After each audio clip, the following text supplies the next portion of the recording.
સમાચારમાં આગળ વધીએ છીએ। વડોદરાથી એક બ્રેકિંગ ન્યૂઝ સામે આવી રહ્યા છે, જો તેની પર નજર કરવામાં આવે। ક્લાઉડ કુકિંગ કંપનીના કર્મચારીઓ સાથે છેતરપિંડીના સમાચાર મળી રહ્યા છે। 350 જેટલા કર્મચારીઓને પગાર ન અપાતા આ કર્મચારીઓ રોષે ભરાયા છે।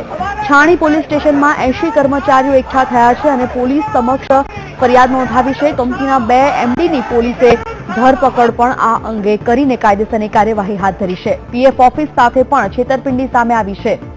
તો ક્લાઉડ કુકિંગ કંપનીના કર્મચારીઓએ છેતરપિંડી આચરી છે। 350 લોકોને પોતાનું વળતર નથી આપ્યું અને તેના કારણે 80 કર્મચારીઓ પોલીસ સ્ટેશનની બહાર ઉમટી પડ્યા છે અને રોષે ભરાયા છે।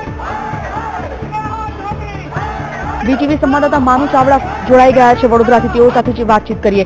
માનુ, ક્લાઉડ કુકિંગ કંપનીના કર્મચારીઓ સામે છેતરપિંડીની ફરિયાદ નોંધાય છે, આખો મામલો શું છે, કેવા પ્રકારનો વિરોધ ત્યાં ચાલી રહ્યો છે?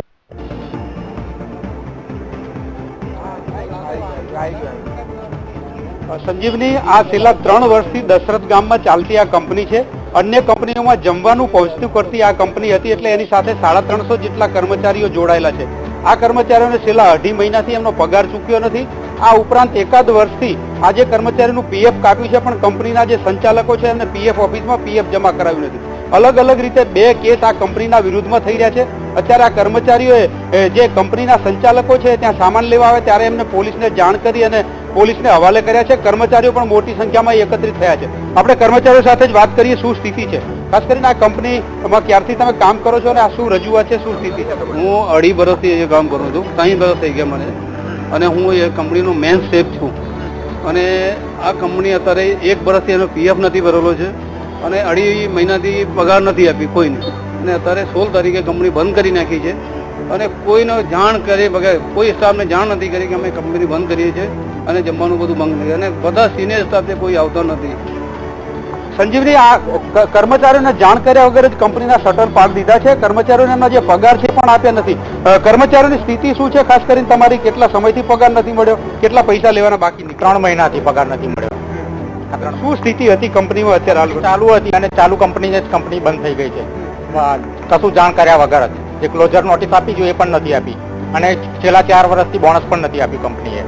તમે શું કહો છો, કેટલા સમયથી જોડાયેલા? અત્યારે હું અત્યારથી 3 વર્ષથી જોબ કરું છું।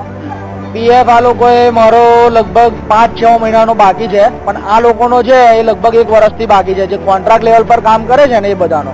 હવે એ લોકો એવું કહે છે કે અમે કંપની સ્ટાર્ટ કરી છે, એટલે સ્ટાર્ટ કરવી છે અમારે, તમે લોકો સ્ટ્રાઇક કરી એટલે અમે બંધ કરી। અને એકચ્યુઅલીમાં પ્રોડક્શન માટે જે પૂરતો સામાન આવવો જોઈએ એ સામાન જ અંદર નહીં, તો અમે પ્રોડક્શન શું કરીને આપીએ? બરાબર છે, તો સ્ટ્રાઇક અમે નહીં કરી, એ લોકોને 2-3 દિવસ પહેલાથી બંધ કરવી હતી, પણ નામ અમારું ખોટું આ લોકોએ આપી દીધું। કંપનીને આ કંપની બંધ કરવી છે, પણ સંચાલકો કર્મચારીઓને દોષિત ઠેરવી રહ્યા છે। ખાસ કરીને આ કંપની સાથે જોડાયેલા કર્મચારીઓને તો નાણાં લેવાના છે, પણ જે લોકો અહીંયા જે સામાન પૂરો પાડે છે, જે એજન્સીઓ છે અન્ય, એમને પણ મોટા પ્રમાણમાં નાણાં લેવાના નીકળે છે। આ સ્થિતિમાં કંપની બંધ થઈ છે। અત્યારે કંપનીના કર્મચારીઓને પોલીસ સ્ટેશન લાવવામાં આવે છે અને પોલીસે કાયદેસરની કાર્યવાહી કરી છે। બીજી તરફ આ કંપનીએ જે પીએફના નાણાં જમા નથી કરાવ્યા, એટલે પીએફના અધિકારીઓ પણ અત્યારે અહીંયા છે અને એ પણ ફરિયાદ નોંધાવી રહ્યા છે। સંજીવની, માનુ, સમગ્ર માહિતી માટે આપનો આભાર।